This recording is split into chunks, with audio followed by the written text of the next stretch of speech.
Excuse me, sir. I need to. It's my car. I need to open the door. This is me. You look familiar. Wait a minute. Jeff Kline. Are you Jeff Kline? Yeah. Gosh, nice to meet you. Nice to meet you finally. You drove this thing I did. For a long time.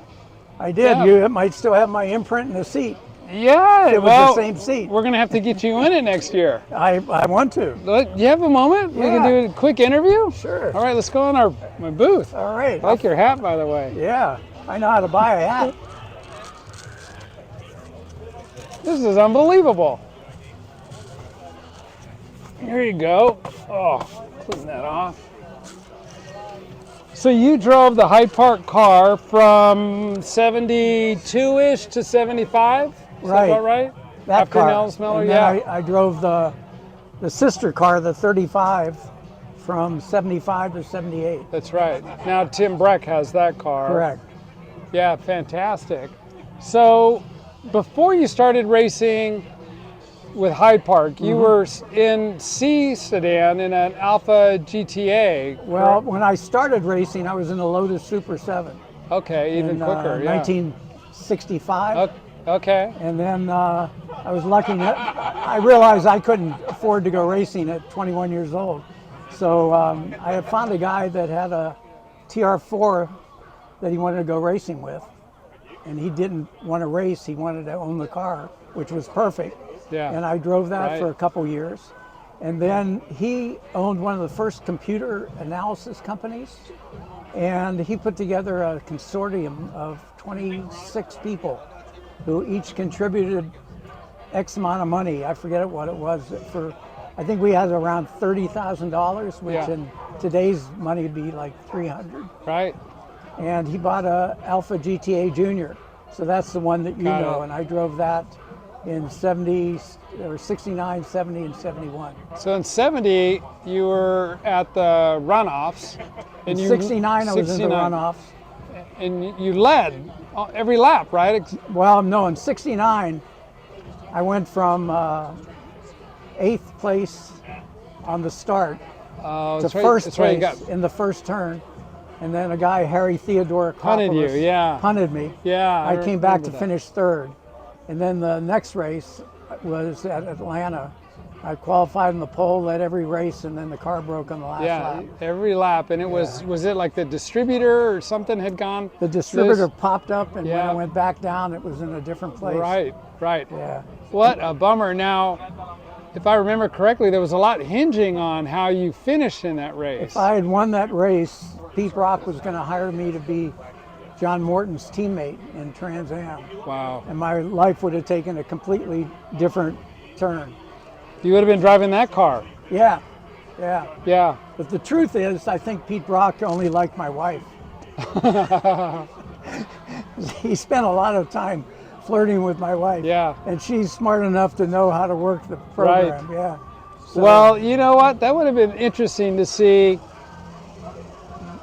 the closer qualifying and finishing results if you were behind the wheel. Well, Mike Downs was good, don't get me wrong. I don't, it's hard to really evaluate, but John Morton and I are really close friends. Right. And in our careers, we drove one race together. In 1980 for Racing Beat in the factory RX-7 at Mosport, Canada. And we actually won the race. Is that the one where you had like an Italian shtick going? Oh, yeah. Racing Beat, the guy who owned Racing Beat, Jim Meter, who passed away, he was about as straight-laced as you'll ever find someone. So John and I decided that this was kind of boring because we were up there for a week. So we decided to make the race at Targa Florio.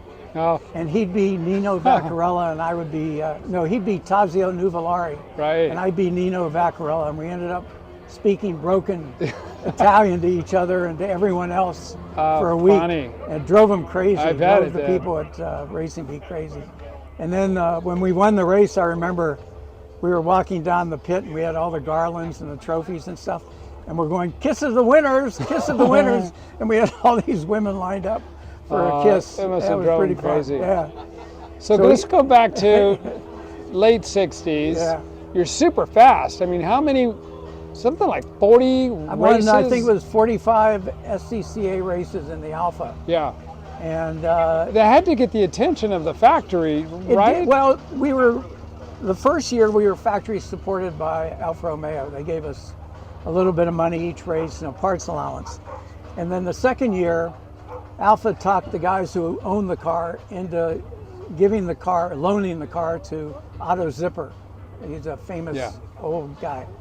And so I drove the C Sedan, Vic Provenzano ran the B Sedan, and Scooter Patrick drove an Alpha 33. Okay. So we were part of that team. And we won just about every race we entered, And then I had a falling out with Otto towards the end of the year. And we took the car back and prepared it for the runoffs, and that's the year that it failed. And during that time, I met Carl Fredericks and his dad, Jack, because B Sedan and C Sedan ran together. And I hate to say it, but I frequently beat the B Sedan. Yeah. So you could say it. Yeah. It happened. So in '71, I had kind of a foray into driving a Formula Ford, which proved to me that I knew nothing about setting up a car. Interesting. And but I did pretty well. I won the Formula Ford race that companion to the Quester Grand Prix in Ontario. Yeah. And anyway, so Jack set up, I think it was '71, I drove a 2002 in the Trans Am race at Riverside. And Jack had kind of set that up with the guy because they were running. And then Nels was leaving to go run NASCAR. This guy. Nels back there. And Nels and I were really close friends. And so Nels, I think Jack had already made up his mind. He wanted me to come into the team. And it was a good deal for me because the Alpha had been a free ride. The Formula Ford had been a free ride. I mean, the guys who owned the Alpha bought the Formula Ford. And then with Hyde Park Motors for the next 5 years, you know, from '72 to '78, I guess that's 6 years, it was a freebie for me. Yeah, you know? nice. So, which was good because, like I said, I mean, I really didn't have any money. I was working for a company that's now GSK Glasgow. Yeah. You know, so you don't make the kind of money to go racing. Right. You know.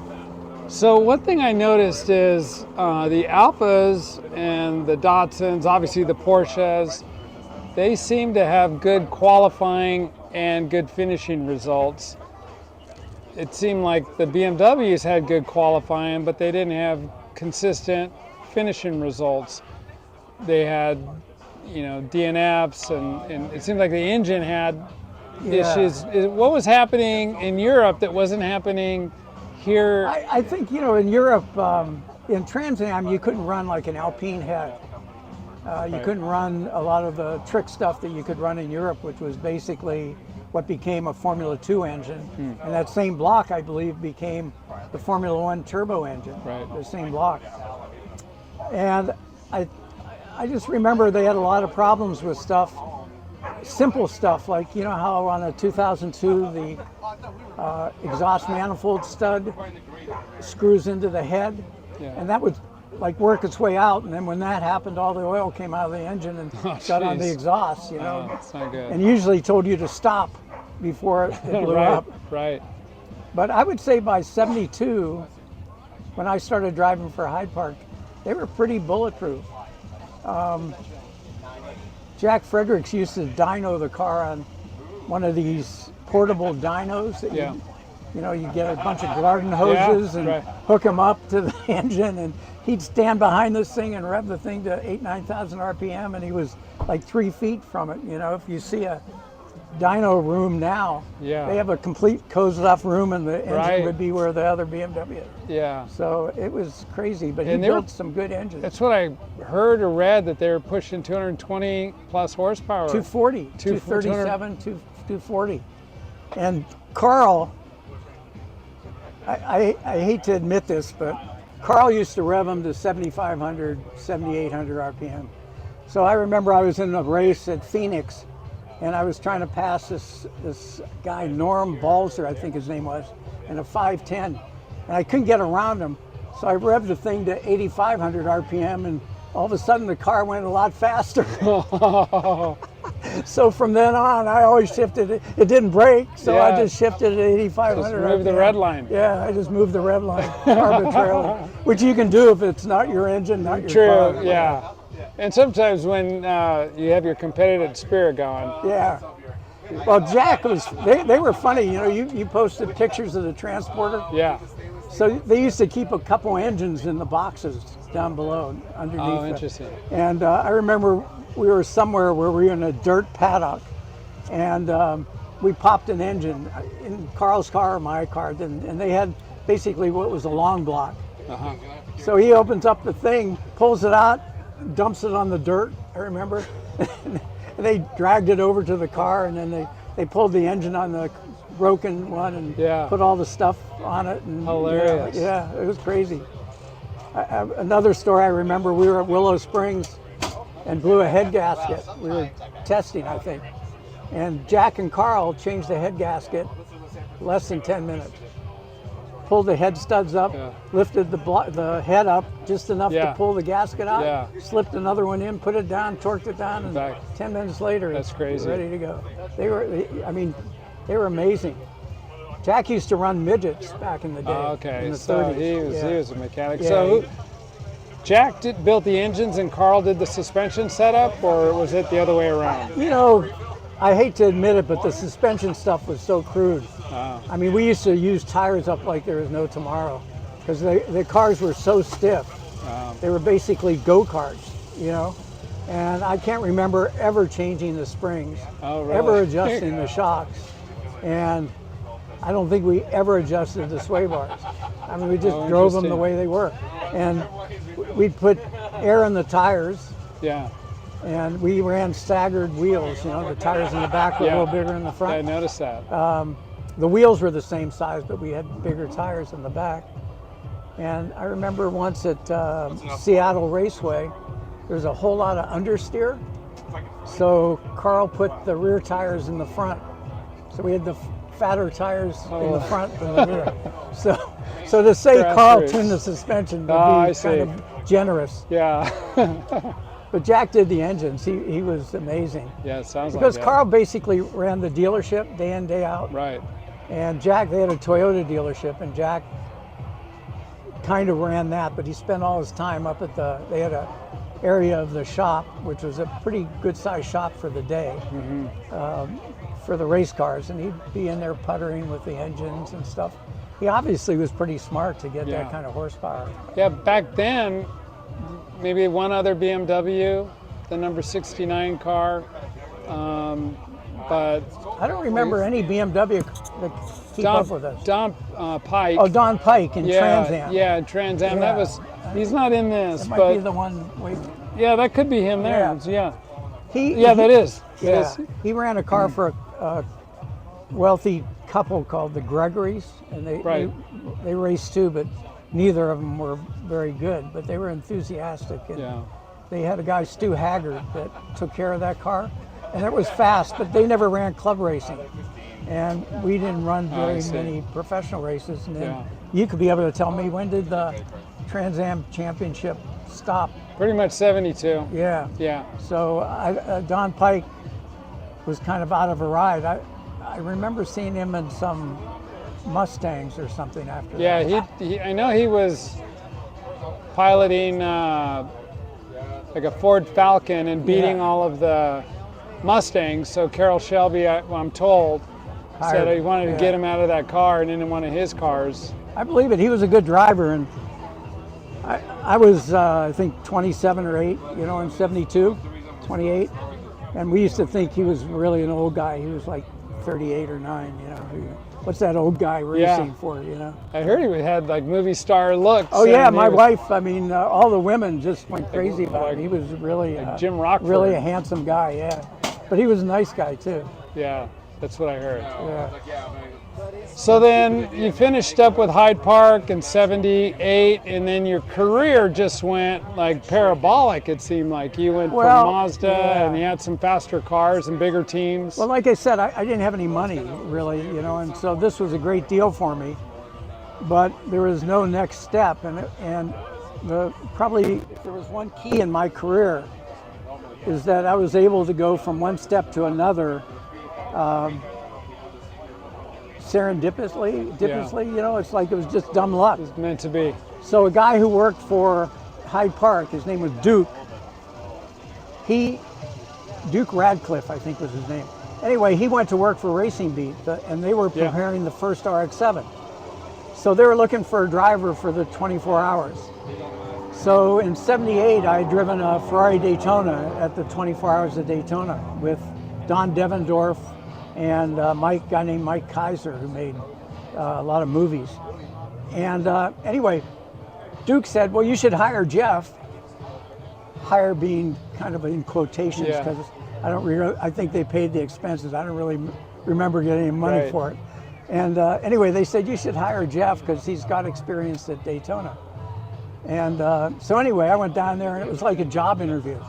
You know, I had to bring a resume, you know, and the owner of Racing Beat sat there, and the other one, Oku, sat there, and they hammered me with questions, you know. And so I like, what would have been a question? Do you remember? Oh, like, you know, can you explain how sympathetic you are to the car, you know? And, you know, what's your feel for a car? Like, if the car is oversteering, what would you do to, you know, that sort of thing. So I learned enough in the meantime to be able to pass the interview. So they hired me to drive only for Daytona, because that's only where they were going. So we went down to Daytona, and the car, you know, they said, you know, the car was ready, and that if the engine broke, don't worry about it, because they'd be able to change the engine in 20 minutes, you know, so forth and so on. And anyway, I was about 7 seconds a lap faster than the owner of Racing Beat, who was driving. Oh my gosh. And a guy named Don Sherman, who was editor of Car and Driver 7 magazine. seconds, wow. And anyway, we did well, and then the engine broke at 4 in the morning, and it took them 3 hours to change it, you know, because typical, you know. So anyway, I think we ended up finishing the race, but then they had me go to Willow and test, and we were doing like 120 laps at Willow. Geez. We were fast. And then, so anyway, I learned a lot from Jim Meter, but all you had to do was tell Jim Meter what the car was doing. And he would go and, you know, make little changes in the shocks and do all that stuff. He's a really brilliant guy. And the cars were really well prepared. So we ran it in about 6 or 7 races. By the end of the year, we were finishing second and third to Don Devendorf and beating all the other Mazdas. So we got the factory Mazda deal, or they did, for 1980. And it was myself and a guy named Walt Bourne. So we won, we were first and second in the championship. I was told at the beginning of the year that Bourne was going to win the championship and I would be second. So I had to finish second sometime when I could have won. But Walt was an excellent driver. And there was not like, it was, you know, it would have been here or there, you know, so I had no complaints about that. So I was just lucky, and I got in with Mazda, and then they went to Dave Kent in 1981, and I was basically left without a ride. So as luck would have it, a friend of mine who was racing had a really trick 911, and we ended up winning the 24 Hours of Daytona in GTU, finishing third overall. Wow, wow. And I drove with him in about 6 races that year, and then drove a couple Mazdas also. And then it just took off from 82, 83, 84. I was in the factory Mazda driver, and they would just put me with different teams. They paid me a little bit of money, like $2,000 a races and expenses and stuff, you know. And then in 85, I hooked on with the factory team was Malibu Grand Prix. And so they had a RX-7 for Jack Baldwin. You ever heard the name Jack Baldwin? Yeah. And they had a Alba Camel Light car for me. Okay.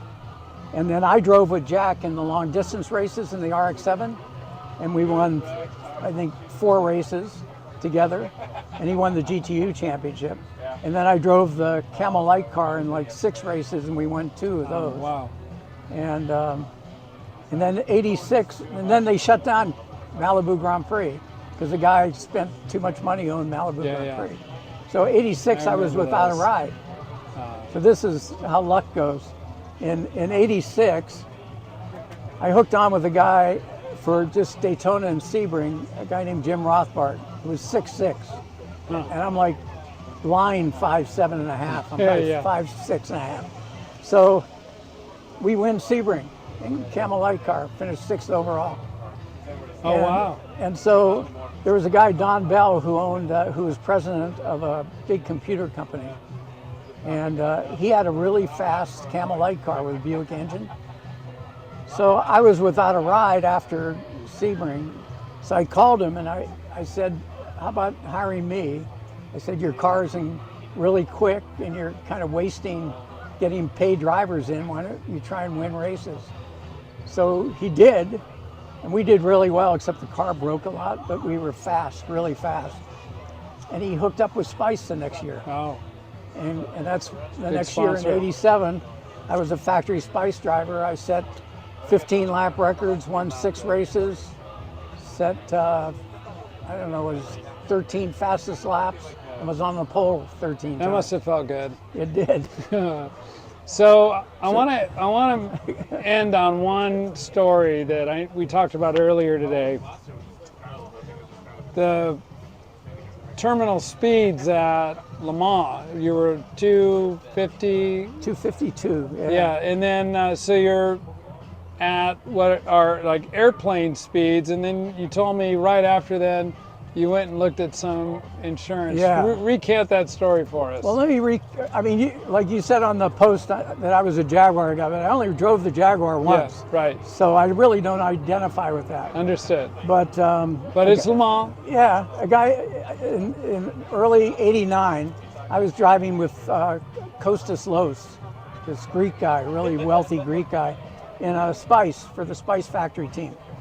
And Tony Dow, who ran the Jaguar team in the U.S., approached me at a race and said, would you be interested in driving at Le Mans for us? And, you know, I basically asked him, you know, what sex act I'd have to perform, because I was pretty willing to do anything.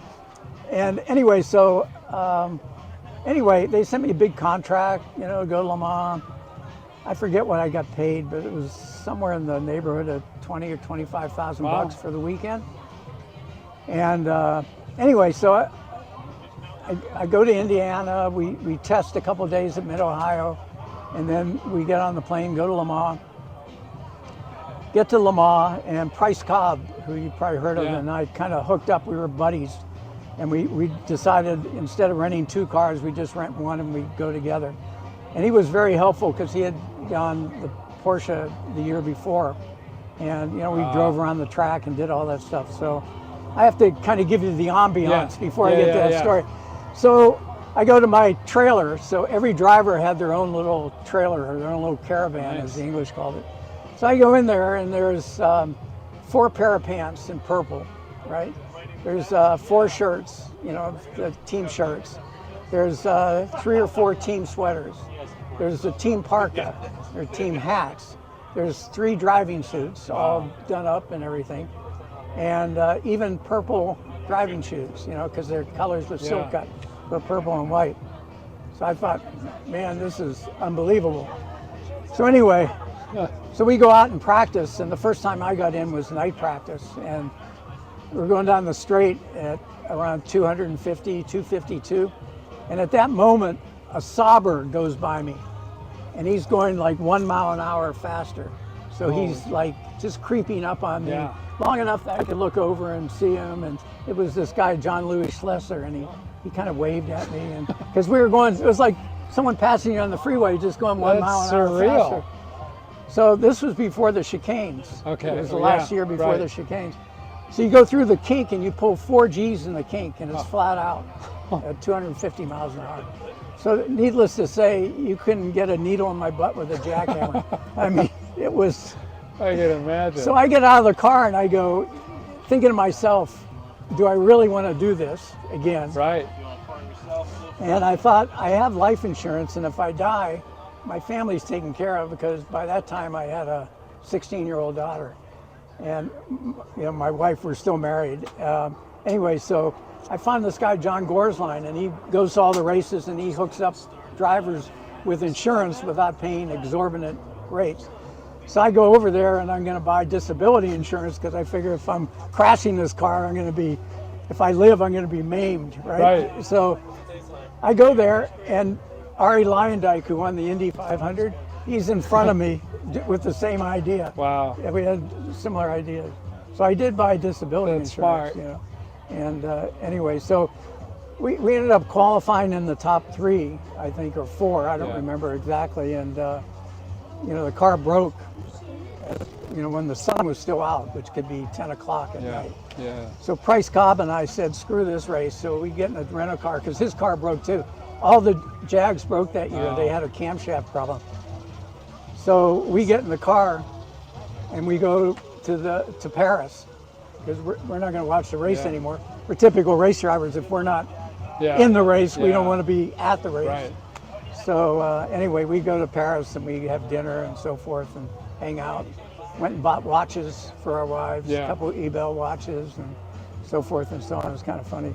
Funniest thing about Le Mans is if you wanted to go to the bathroom, you had to pay a franc for like this much toilet paper. Oh my God. They had some guy, you know, who had, you know, like 3 layers of tweed on, you know, like and kind of like your beard, but a little thicker. And you know, the French hat and all that square, stuff. huh? Yeah.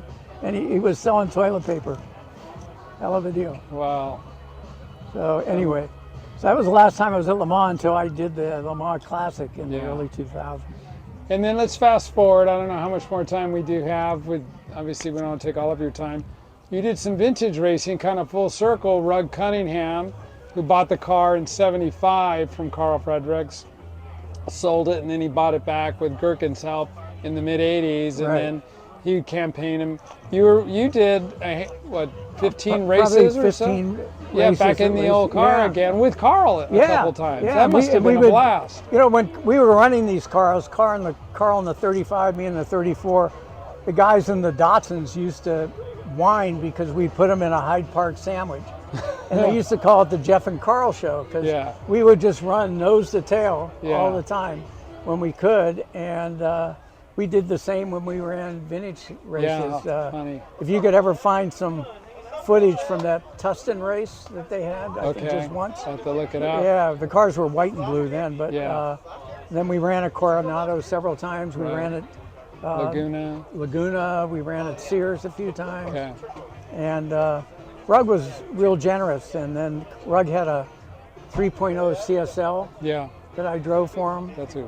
But I've probably driven close to 100 vintage cars, different vintage cars, you know, from probably 5 or 6 Formula One cars that were obsolete, obviously. But I drove a 1937 Alfa Romeo Grand Prix car at Goodwood and at Monaco. That must have been fun. Yeah. So what's your daily? Let's end on that. What's your fun daily car? I drive an X3. Well, you also have an Alfa. And I have a Alfa Giulia Super that's got a 2-liter motor that's about 150 horsepower. Yeah, nice. It's got a GTA transmission. Oh, nice. It's got a limited slip. It has Alfaholic suspension. Yeah. And the body's just perfect. I saw it when I was at Anthony Ramici Santos. Oh, okay, Yeah, I might bring it tomorrow. They have another Alfa deal if I can get away. And then I have a 1964 VW. Oh, very cool. It's got a patina body on it, but had a body off restoration. Oh, interesting. Everything's brand new except the body. The body, you know, so I love that car, actually. Yeah. So, well, it's great to spend time with you. Yeah, thanks for being so patient. And thanks for helping with taking the phone calls and helping me restore that. My pleasure. Back to. Really, it's, I think of all the cars I've driven, I'm most connected with this because I drove it in the era and then got to drive it again. Yeah. And now, if you're true to your word, we'll drive it again in March. It's a promise. You heard it here. It's videotaped. Next year, we're going to figure out a way to do an enduro or an event where Jeff is back in the car. I got to do it soon. I'm going to pass my sell-by date. We're going to do it next year. Yeah. For sure. Getting old here. Sooner the better. Be 80 in February, you know. February what? 25. Okay. That's the same as my wife. Oh, good. Yeah. Can't forget that. No wonder I like her.